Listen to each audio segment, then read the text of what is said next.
राम राम राहुल गांधी। राम राम मोदी जी। तुम किस धर्म से हो? मुसलमान। ये सत्य नहीं। तुम्हारे पास कौन सी मशीन है? आलू से सोना बनाने वाली मशीन। तुम आजकल के भारत के युवा को क्या कहना चाहोगे? खाओ पियो ऐश करो। अगर तुम प्रधानमंत्री बन गए तो जनता को सबसे पहले क्या कहेंगे? अपना काम बनता भाड़ में जाए जनता। इसी समय। राम राम दोस्तों, स्वागत है आपका एक और नए मजेदार वीडियो में। ये मीम वीडियो सिर्फ मजे के लिए है, कृपया इसको दिल पे ना ले। तो चलिए शुरू करते हैं। समीर भाई, एक छोटा सवाल पूछते हो। कहते हैं कि मोदी के बाद योगी को बना दो प्रधानमंत्री। बहुत अच्छी बात है, बनानी चाहिए भाई, बनाना चाहिए उन्हें। तो यूपी में बहुत अच्छा काम कर रहा है। कह रहे हैं बुलडोजर अक्सर चला देते हैं। बुलडोजर हम तो चाह रहे हैं बुलडोजर यहाँ भी चले, और हमें ईंटों की जरूरत है।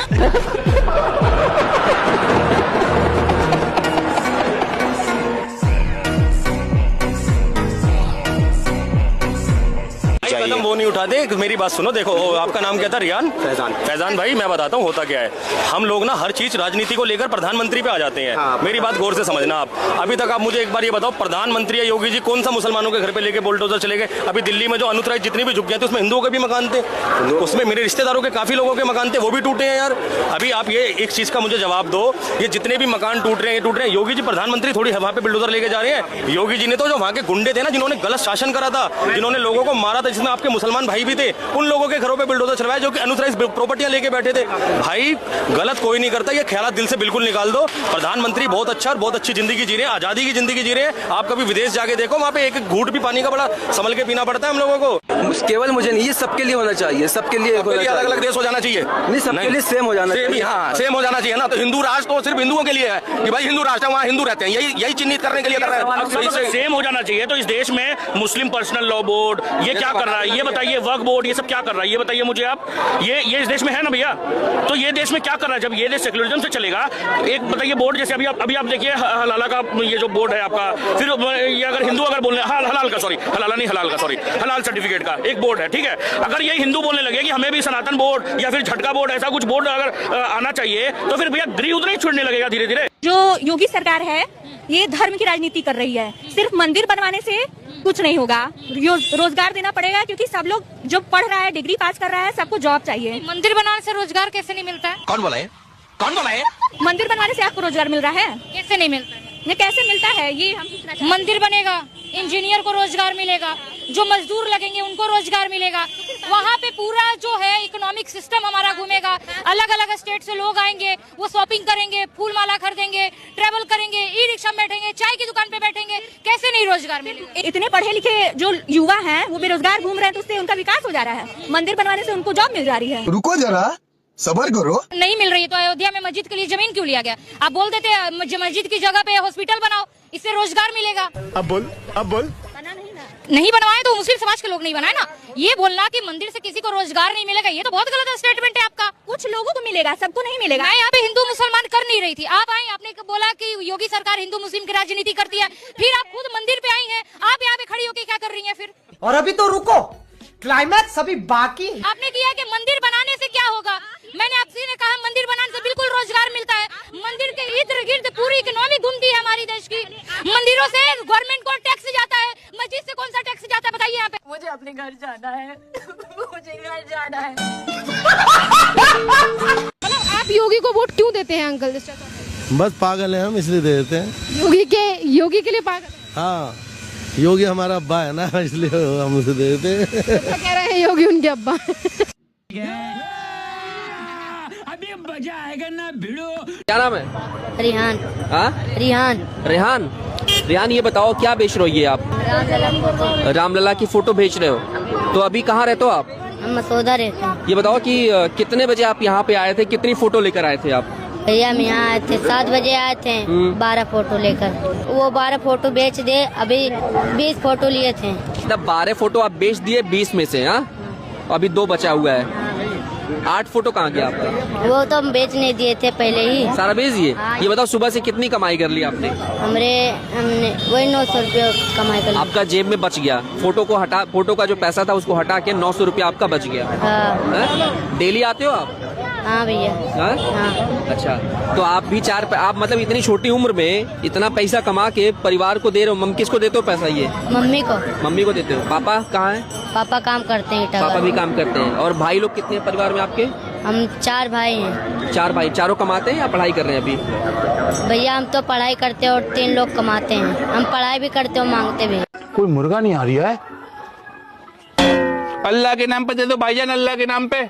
अल्लाह के नाम पर 1 रुपए नहीं दूंगा। तो भगवान के नाम पे दे दो। ये लो 10 रुपए।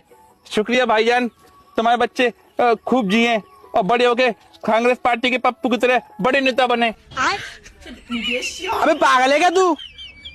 दुआ दे रहा है, बद्दुआ दे रहा है। और 10 रुपए में मोदी की दुआ दे दें। मोदी जैसी दुआ पढ़वानी है तो 500 रुपए रखो यहाँ। 500 नहीं है, 1000 ले। मोदी की दुआ दे और तुम्हारे बच्चे मोदी जैसे बने।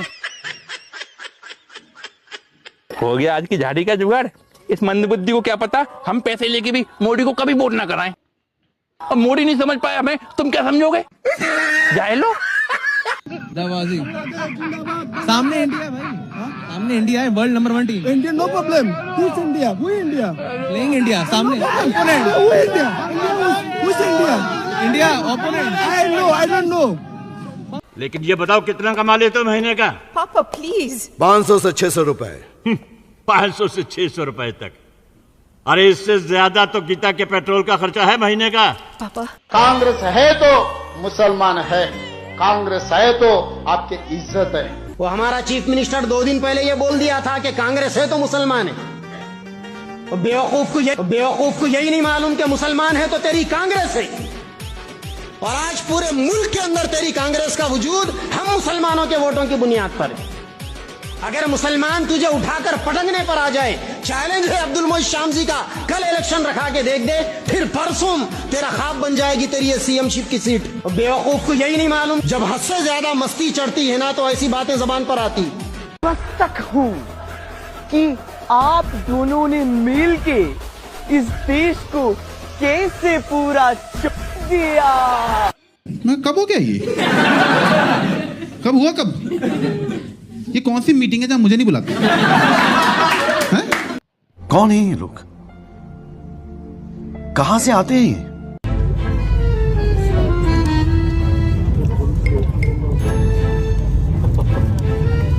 घास पनीर की सब्जी है। मोदी साहब ने वंदे भारत में ना खाने का कोई व्यवस्था नहीं किया है। एक कैमरा बंद हो गया है ना, चिली सब्जी बहुत बढ़िया है। ऐसा करना बोलना पड़ता है, अपन अपोजिशन में है ना तो वंदे भारत की बुराई करनी पड़ती है। मोदी का खाना कितना अच्छा है।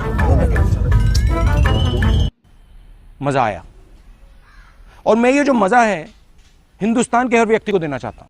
कोई मस्जिद भारत में बता दीजिए जहां पैरामिलिट्री फोर्स लगानी पड़ती हो, नॉर्मली एनएसजी लगानी पड़ती हो। नहीं, भारत का हर बड़े मंदिर में पैरामिलिट्री फोर्स लगानी पड़ रही है और अयोध्या जी में एनएसजी का बेस सेंटर बनाना पड़ रहा है। क्यों? उसके पीछे की वजह क्या है? कोई तो वजह होगी ना। जो 80% आबादी का आस्था के केंद्र हैं, उनको सिक्योर करने के लिए आर्मी उतारनी पड़ रही है हमको।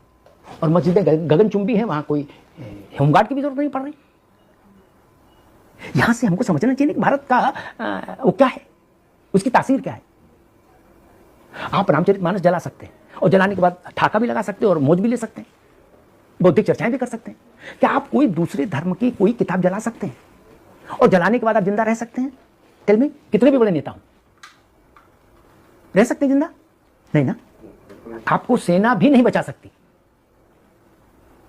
मतलब आप भारत के सैन्य मुख्यालय में भी छुप के बैठ जाएं तो भी शायद आपके लिए बचना मुश्किल हो जाएगा। और रामायण को फूंक के आप अपना चुनही रगड़िए और मौज लीजिए। ये इस तरह का जो पागलपन है ना, ये भारत में इसका इलाज होना बहुत जरूरी था। और अब कम से कम लोग भारत में उतना जागृत हैं कि वो सही को सही और गलत को गलत समझ पा रहे हैं और कह भी पा रहे हैं। नेता बोले ना बोले, पब्लिक बोल रही है।